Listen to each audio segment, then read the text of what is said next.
എന്താ ഇവിടെ പണിയെടുക്കണു? അതെന്താ സംഗതി പറഞ്ഞാൽ നമ്മളിപ്പോ രാവിലെ എന്ന് പറഞ്ഞാൽ ഒരു 100-500 പേരാണ് രാവിലെ ഒന്നിച്ച് നടക്കാൻ പറ്റുന്നത്. സ്ഥലമില്ല നടക്കാന്.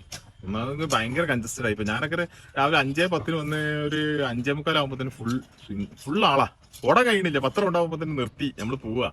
അപ്പൊ നമുക്ക് സെക്കൻഡ് ട്രാക്ക് ഉണ്ടാക്കുക. ആ സെക്കൻഡ് ട്രാക്ക് ഉണ്ടാക്കുമ്പോൾ നമ്മള് ഫുട്ബോൾ ഗ്രൗണ്ട് ഉണ്ടാക്കിയ പോലെ തന്നെ ഉണ്ടാക്കുക. മണ്ണും നമ്മൾ നല്ല ചുവന്ന മണ്ണുണ്ട് അവിടെ. ആ മണ്ണും മണലും കൂടി അതിന് അനുപാതം ഉണ്ട്. നമ്മൾ കാലിനൊക്കെ കേടുവരാത്ത രൂപത്തിൽ, കാലിന് മുട്ടൊക്കെ കേടുവരാത്ത രൂപത്തിൽ നമ്മൾ മിക്സ് ചെയ്തിട്ട് അത് നമ്മൾ വെള്ളമൊക്കെ അടിച്ച് അതിന്റെ ഫുട്ബോൾ ഗ്രൗണ്ട് ഉണ്ടാക്കണം. അതേപോലെ തന്നെ നമ്മൾ ഒരു സെക്കൻഡ് ട്രാക്ക് ഒരു 3-4 മീറ്റർ വീതിയിൽ നമ്മൾ ഈ ഓടുന്ന ഇത് ഉണ്ടാക്കുക. അപ്പൊ എന്താ പറയുക, ആൾക്കാർ കുറച്ചും കൂടി, പിന്നെ അതിൽ രാത്രിയൊക്കെ ഭയങ്കരമായിട്ട് ആൾക്കാർ ഇത് കാണാൻ വരുന്നവരുണ്ടല്ലോ. അപ്പൊ അവരും കൂടി നമ്മൾ എന്ത് ചെയ്യും, മാറ്റാൻ വേണ്ടിയിട്ട് അവർ നമ്മളിങ്ങോട്ട് താഴത്തേക്ക് ഇറക്കുക. ചെരുപ്പില്ലാത്തവനും നടക്കാം.